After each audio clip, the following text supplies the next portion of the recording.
হাসনাত না ওয়াকার, যেটাকে নাকি সার্জিসও সমর্থন করছেন। এই স্লোগানটা কি হয়? হাসনাত এবং ওয়াকার কি পরস্পরের প্রতিদ্বন্দ্বী? হাসনাত এবং ওয়াকার কি পরস্পরের বিকল্প? ওয়াকারুজ্জামান সম্পর্কে প্রথম এই অশ্রদ্ধা ভরা কথাবার্তা কে বলেছিলেন? ওই যে প্যারিসে থাকেন এক ভদ্রলোক, যাকে আমি ইদানিং নাম উচ্চারণ করতে চাই না, যাকে আমি ইদানিং ব্রাহ্মণ পীর বলি। আর্মি, সেনাবাহিনী, ওয়াকারুজ্জামান এরা কি দেশের শত্রু? উনি চট করে বলে দেন এরা নাকি ভারতের দালাল। কি প্রমাণ করতে পারবেন উনি? জাতীয় নাগরিক পার্টি, মানে আমাদের সবচেয়ে কনিষ্ঠ যে রাজনৈতিক দলটা, যার বয়স এখনো 1 মাস হয়নি, সেই পার্টির ভবিষ্যৎ নিয়ে মানুষের মধ্যে এখন নানা ধরনের কথাবার্তা চলছে। মানে এই পার্টির আর অন্তিম গন্তব্য আসলে কি হবে, কোথায় যাবে এই পার্টিটা, কি করতে পারবে এই পার্টিটা? এই পার্টি নিয়ে কিন্তু অনেকের মধ্যেই নানা ধরনের আশাবাদ ছিল। তারা হয়তো ভেবেছিলেন এই পার্টি হয়তো আমাদের নতুন একটা দিক নির্দেশনা দিতে পারে। যখন আমরা আওয়ামী লীগ বিএনপির বাইরে তৃতীয় কোনো রাজনৈতিক পছন্দ পাচ্ছিলাম না, তখন এই পার্টির উদ্ভব, এই পার্টির যাত্রা আমাদেরকে আশান্বিত করবে, এটাই স্বাভাবিক ছিল। কিন্তু সেটা কিন্তু হোঁচট খাচ্ছে। শুরুতে যখন তারা যাত্রা শুরু করেছিল, আমরা কিন্তু ভেবেছিলাম এই পার্টি হবে একটা নতুন চিন্তার দল, এই পার্টি হবে মেধাবী ছাত্র তরুণদের দল, এই পার্টি হবে একটা সৎ মানুষের দল, এই পার্টি হবে একটা ট্রান্সপারেন্ট দল। 2 দিন আগে, গত শুক্রবার, ওনাদের একজন নেতা হাসনাত আবদুল্লাহ যে স্ট্যাটাসটা দিয়েছিলেন সেনাবাহিনীকে নিয়ে, মানে ক্যান্টনমেন্ট নিয়ে, সেটাকে কেন্দ্র করে যা যা ঘটনা ঘটেছে সেটার দিকে আপনাদের একবার তাকান। আমি আজকে সোশ্যাল মিডিয়ায় একটা ফটো কার্ড পেলাম। ফটো কার্ডটা আছে, আমি গেলে ফটো কার্ডে কি লেখা আছে সেটা আপনাদের দেখাচ্ছি। কি লেখা আছে? 4 জন নেতার ছবি দেওয়া হয়েছে। এই 4 জনই হলো এই জাতীয় নাগরিক পার্টি। সবচেয়ে উপরে হাসনাত আবদুল্লাহ একটা বক্তব্য, ক্যান্টনমেন্টে আওয়ামী লীগকে পুনর্বাসনের পরিকল্পনা চলছে। তার নিচে সার্জিস আলমের একটা বক্তব্য, হাসনাত যেভাবে সেনাপ্রধানের বক্তব্যকে রিসিভ করেছে আমার কিছুটা দ্বিমত আছে।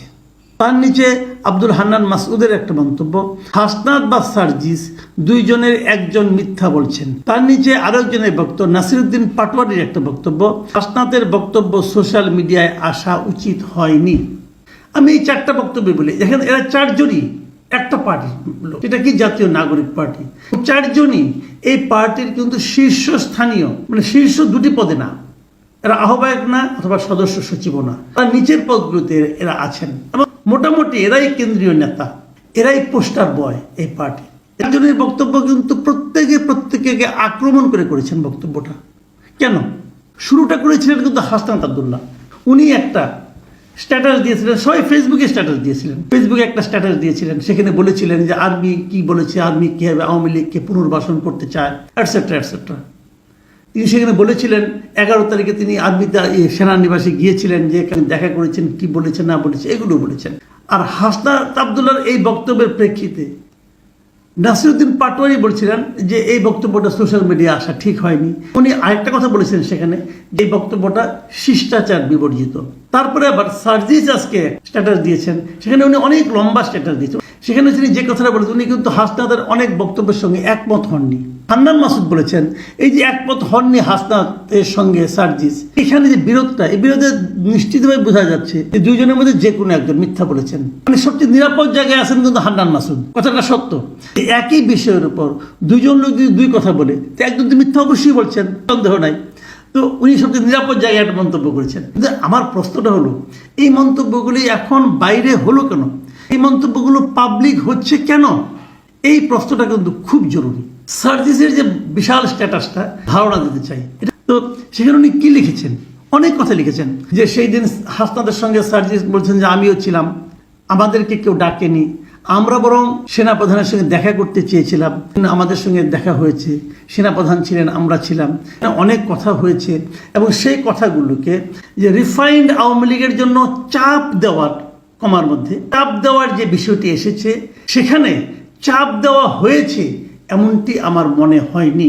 হাসনাত বলছেন চাপ দেওয়া হয়েছিল রিফাইন্ড আওয়ামী লীগ করার জন্য, সার্জিস বলছেন যে ওটা চাপ দেওয়া হয়েছিল এরকমটা ওনার মনে হয়নি। আর আরেকটা কথা সার্জিস বলেছেন, তবে রিফাইন্ড আওয়ামী লীগ, সাবের হোসেন, শিরিন শারমিন চৌধুরী, সোহেল তাজ, এসব নিয়ে কথা হয়েছিল। সোহেল তাজ কিন্তু এই নামটা কিন্তু আমরা নতুন পেলাম, কারণ হাসনাতের বক্তব্যে হাসনাতের যে স্ট্যাটাস সেখানে সোহেল তাদের নামটা উল্লেখ ছিল না, বরং সেখানে ছিল কাজী শেখ তাপসের নাম। ঢাকার যে দক্ষিণের মেয়র ছিল সেই তাপসের নাম ছিল। তো আমি নিজেও বলেছিলাম যে তাপস কিভাবে রিফাইন্ড আওয়ামী লীগ করবে, সে তো দুর্নীতিবাজ একদম শিরোমণি, সে কিভাবে করবে। আবার সার্জিস বলছেন যে না সোহেল তাজের কথা বলছেন, তো এই জায়গাটা কিন্তু মিলছে না। আরেক জায়গায় সার্জিস বলছেন এই টোনে হাসনাতের ফেসবুক লেখা উপস্থাপন করা হয়েছে, আমি মনে করি কনভারসেশন অতটা এক্সট্রিম ছিল না। এই জায়গাটা কিন্তু খুব ইম্পর্টেন্ট। একই কথা আপনি নানাভাবে কিন্তু বলতে পারেন। সার্জিস বলছে আমাদের মধ্যে অনেক কথাই হয়েছে যেগুলোকে হাসনাত বলেছেন তার অনেকগুলি মিল আছে, কিন্তু হাসনাত যেভাবে বলেছেন, যেভাবে উপস্থাপন করেছেন, মনে হয়েছে তাকে মতো ধমকাচ্ছিল আরবি, কিন্তু সার্জিস বলছে ব্যাপারটা তা না, অতটা এক্সট্রিম কনভারসেশন হয়নি, বুঝেন কিন্তু।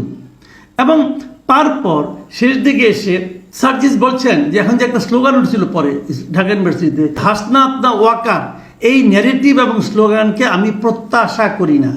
এই যে আপনি একটা স্লোগান দিয়ে বসলেন হাসনাত না ওয়াকার, যেটাকে নাকি সার্জিসও সমর্থন করছেন, এই স্লোগানটা কি হয়? হাসনাত এবং ওয়াকার কি পরস্পরের প্রতিদ্বন্দ্বী? হাসনাত এবং ওয়াকার কি পরস্পরের বিকল্প? যদি ওয়াকার সাহেব চলে যান ওখানে কি যে হাসনাত বসবেন, নাকি হাসনাত সাহেব চলে গেলে তার জায়গায় এসে ওয়াকার সাহেব বলবেন? তো হাসনাত না ওয়াকার, এই ন্যারেটিভ, এই স্লোগান কেন কেন দিচ্ছেন? এই স্লোগান একবারও কি চিন্তা করছেন এর মাধ্যমে আপনারা কার উপকার করছেন?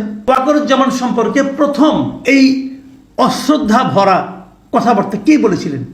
ওই যে প্যারিসে থাকেন এক ভদ্রলোক, যাকে আমি ইদানিং নাম উচ্চারণ করতে চাই না, যাকে আমি ইদানিং ব্রাহ্মণ পীর বলি, ব্রাহ্মণ বংশীয় পীর উনি এই ওয়াকার সাহেবকে নিয়ে যে পরিমাণ গালাগালি অশ্লীল কথাবার্তা বলেছেন, এর নেট রেজাল্টটা কি?